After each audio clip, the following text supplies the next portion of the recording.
கரூர் கூட்ட நெரிசல் பலியை தொடர்ந்து பரப்புரை பயணத்தை ஒத்திவைக்க விஜய் திட்டமிட்டிருப்பதாக தகவல் வெளியாகிறது.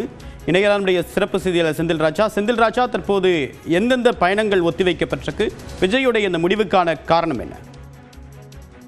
தேவபிரியன், கரூரில் நேற்று நடைபெற்ற அந்த கூட்ட நெரிசலில் 39 பேர் இதுவரை உயிரிழந்திருக்கக்கூடிய நிலையில் விஜயுடைய அரசியல் சந்திப்பு பயணங்கள் அனைத்துமே தற்காலிகமாக ரத்து செய்யப்பட்டிருக்கிறது.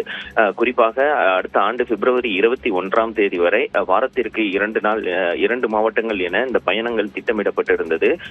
இந்த நிலையில் நேற்று இந்த துயர சம்பவம் நடைபெற்ற நிலையில் அவருடைய அடுத்த கட்ட பயணங்கள் அனைத்தும் தற்காலிகமாக ரத்து செய்யப்பட்டிருக்கிறது. குறிப்பாக நேற்று அந்த அறிக்கையும் வெளியிட்டிருந்தார். நான் என் இதயம் நொறுங்கி இருக்கிறது என்றெல்லாம் அறிவித்திருந்த அந்த பதிவில் தெரிவித்திருந்தார். இந்த நிலையில் தான் ஆலோசனை மேற்கொண்ட விஜய் தன்னுடைய அடுத்த கட்ட பயணத்தை ரத்து செய்திருக்கிறார்.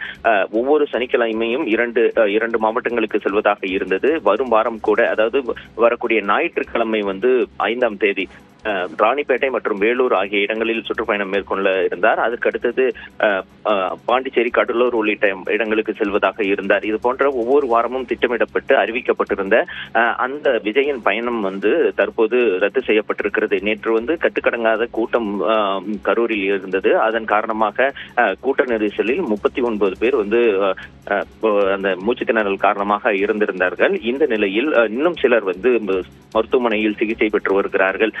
இதையடுத்துதான் தற்போது ஆலோசனை மேற்கொண்ட விஜய் தன்னுடைய அரசியல் பயணத்தை ரத்து செய்திருக்கிறார். தேவபிரியன், செந்தில் ராஜா, இந்த மாதிரியான எந்த ஒரு துயர நிகழ்வுக்கும் சம்பந்தப்பட்ட அரசியல் கட்சிகள் ஒரு விளக்கத்தை கொடுப்பாங்க. இப்ப அந்த மாதிரியான விளக்கமோ, 2ஆம் கட்ட தலைவர்கள் என்ன நடந்தது அப்படின்ற விளக்கத்தை கொடுப்பதற்கு வாய்ப்பு இருக்கா? தேவபிரியன், இந்த சம்பவம் குறித்தான அனைத்துமே கட்சியின் சார்பில் விசாரிக்கப்பட்டு வருகிறது. என்ன நடந்தது, என்ன செய்ய வேண்டும், அடுத்த கட்ட நகர்வு என்னவாக இருக்க வேண்டும் என்பது குறித்தான ஆலோசனைகளும் நடைபெற்று வருகின்றன. ஏனென்றால் நேற்று விஜய் சென்னை திரும்பியிருந்தார். மற்ற தலைவர்களும், அந்த 2ஆம் கட்ட தலைவர்கள் விஷயானந்த் உள்ளிட்டவர்களும் இந்த ஆலோசனையில் விஜயுடன் ஈடுபட்டிருக்கிறார்கள். நேற்று இந்த சம்பவம் எதிர்பாராமல் நடந்திருக்கக்கூடிய இந்த சம்பவத்தை தொடர்ந்து இந்த ஆலோசனை நடைபெற்றது. அதில் முதல் கட்டமாகத்தான் தற்போது இந்த மாதிரியான அந்த அரசியல் பயணங்களை மக்கள் சந்திப்பு பயணங்களை ரத்து செய்வது என திட்டமிட்டிருக்கிறார்கள் தற்காலிகமாக. இதையடுத்து அடுத்தடுத்த கட்ட நகர்வுகள் என்ன, அவர்கள் என்ன செய்ய வேண்டும் என்பது உள்ளிட்ட பல்வேறு விஷயங்களும் ஆலோசிக்கப்பட்டு விரைவில் அறிவிக்கப்பட இருக்கிறது. தேவபிரியன், நன்றி செந்தில் ராஜா.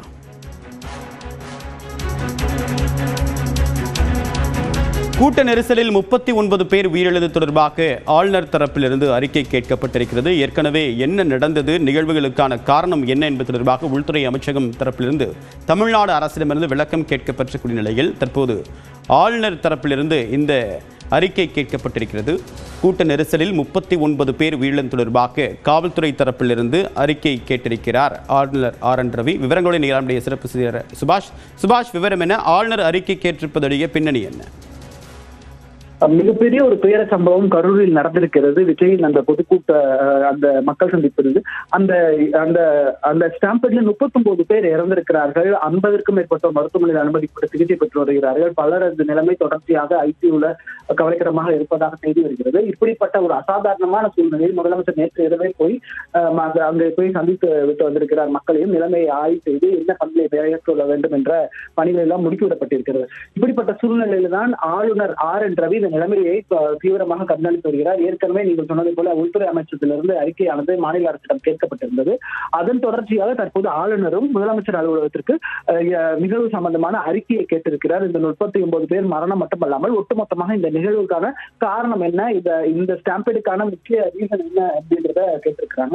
ஏற்கனவே தமிழ்நாடு அரசு எடுத்துக்கக்கூடிய நடவடிக்கை, உதாரணமா சொல்லணும்னா அவங்க இந்த ஒரு நபர் ஆணையம் அமைச்சிருக்கிறது. மக்களுக்கு பாதிக்கப்பட்ட மக்களுக்கு உயிரிழந்தவரின் குடும்பத்திற்கு கொடுக்கப்பட்ட நிதி, இவை அனைத்தையும் சேர்த்து உள்ளடக்கிய ஒரு அறிக்கை, முழுமையான அறிக்கையை அரசு தரப்பிலிருந்து, குறிப்பாக முதலமைச்சர் தரப்பிலிருந்து வேண்டும் என்று ஆளுநர் மாளிகை ஆளுநர் அவர்கள் கேட்டிருக்கிறார்கள். இந்த விவரங்கள் அனைத்தும் 200 நாட்களில் கொடுக்கப்படும் என்று எதிர்பார்க்கப்படுகிறது. இந்த அனைத்து விதமான ப்ரொசீஜர்ஸும் முடிஞ்ச பிறகு இன்றைய நிலையில் தற்போது மிக தீவிரமாக அரசும் அந்த நிலைமை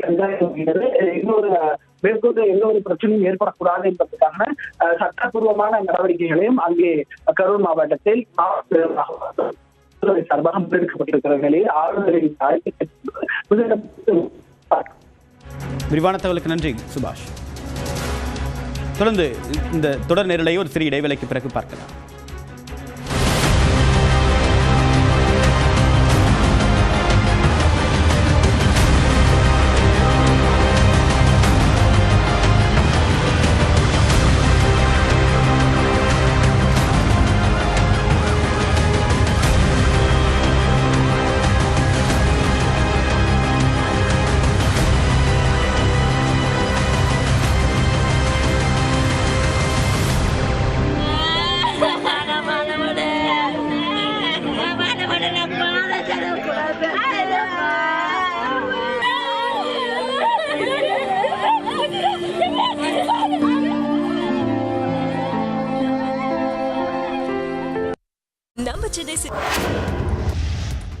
அண்ணா, எம்ஜிஆர் ஆகியோரை நாம் தமிழர் கட்சி ஒருங்கிணைப்பாளர் சீமான் விமர்சிப்பதை பொறுத்துக்கொள்ள முடியாது என்று அதிமுக முன்னாள் அமைச்சர் ஜெயக்குமார் எச்சரித்துள்ளார்.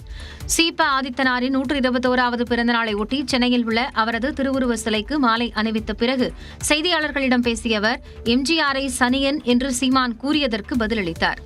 மறைந்த தலைவர்களை பற்றி விமர்சனம் செய்யும் போது எங்களால் பொறுத்து கொள்ள முடியாது. அதுக்கு எவ்வளோ பேர் வாங்கி கட்டியிருக்காங்கன்னு தெரியும். சனியில் எத்தனையோ விதம் இருக்கு. ஆனால் ஒட்டுமொத்தமாக எல்லா சனியும் ஒன்று சேர்ந்த ஒரு உருவம்னா சீமான் தான். அவர் வீணா மறைந்த தலைவர்களை கொச்சைப்படுத்துகின்ற வகையில் பேசினால் எங்களுடைய பதிலடி கடுமையாக இருக்கும். இதனிடையே அண்ணாவை குறை சொல்வது ஏற்கத்தக்கது அல்ல என்று சீமானுக்கு மதிமுக பொதுச் செயலாளர் வைகோவும் கண்டனம் தெரிவித்துள்ளார். பேரறிஞர் அண்ணா அவர்கள் தமிழ் தாயின் தலைமகன், ஜனநாயகத்தினுடைய ஒளிவிளக்காக திகழ்ந்தவர்தான் பேரறிஞர் அண்ணா அவர்கள். அந்த தலைவர்கள் என்றைக்கும் புகழுக்கும் கீர்த்திக்கும் உரியவர்கள். அவர்களை குறை சொல்வதோ விமர்சிப்பதோ ஏற்கத்தக்கது அல்ல. இந்நிலையில் அண்ணா, எம்ஜிஆர் ஆகியோரை சீமான் விமர்சிக்கவில்லை என்றும் அவர் சனியன்கள் என குறிப்பிட்டது இரு திராவிட கட்சிகளைத்தான் என்றும் நாம் தமிழர் கட்சி நிர்வாகி இடும்பாவனம் கார்த்திக் விளக்கமளித்துள்ளார். தாங்கள் சொல்லாததை சொன்னதாக திரித்து அற்ப அரசியல் செய்ய வேண்டாம் என்றும் அவர் கேட்டுக் கொண்டுள்ளார். தனது ஆதரவாளர்களை கட்சியிலிருந்து நீக்கியதற்கு டெல்லியிலிருந்து கொடுக்கப்பட்ட அழுத்தம்தான் காரணம் என எடப்பாடி பழனிசாமி கூறியதாக டிடிவி தினகரன் குற்றம் சாட்டியுள்ளார். சென்னையில் செய்தியாளர்களை சந்தித்த அமமுக பொதுச் செயலாளர் டிடிவி தினகரன், முன்னாள் எம்எல்ஏ பார்த்திபன் ஆகியோர் எடப்பாடி பழனிசாமி தொடர்ந்து பல்வேறு பொய்களை பேசி வருவதாக விமர்சித்தார். துரோகம் செய்தது பழனிசாமி. அன்றைக்கு அவர் பார்த்திபன் 18 சட்டமன்ற உறுப்பினர்ல ஒருவர். அவர் போய் அவர்கிட்ட கேட்டப்ப என்னங்க சொன்னார், உங்கள்கிட்ட நீங்களே சொல்லுங்க, என்ன உங்கள்கிட்ட நீங்க போய் எதுக்கு என்ன நீக்கிறாங்கன்னு கேட்டீங்களா? அதுக்கு மேல இருந்து தாடிக்கார் நீக்கி சொல்றாரு அப்படின்ற வார்த்தையை சொன்னாங்க சார். டெல்லியோடைய பிரஷர் அவரை கட்சியை விட்டு நீக்குங்கன்னு சொல்றாங்க. அவர் சொல்லிருக்காரு. அது உண்மையா பொய்யாங்கிறது எங்களுக்கு தெரியாது. இவங்கள்ட்ட சொன்னதை அவர் சொல்றாரு. இரட்டை இலை சின்னத்தை பலவீனப்படுத்தும் பணியில் எடப்பாடி பழனிசாமி தொடர்ந்து செயல்பட்டு வருவதாகவும் டிடிவி தினகரன் குறிப்பிட்டார். கல்வியில் சிறந்த தமிழ்நாடு நிகழ்ச்சி அரசின் விளம்பரத்திற்காக நடத்தப்பட்டது அல்ல என்று பாஜக சட்டமன்ற உறுப்பினர் வானதி சீனிவாசனுக்கு பள்ளிக் கல்வித்துறை அமைச்சர் அன்பில் மகேஷ் பதிலடி கொடுத்துள்ளார். இன்னைக்கு எத்தனை பள்ளிக்கூடங்கள், அரசு பள்ளிக்கூடங்கள் மூட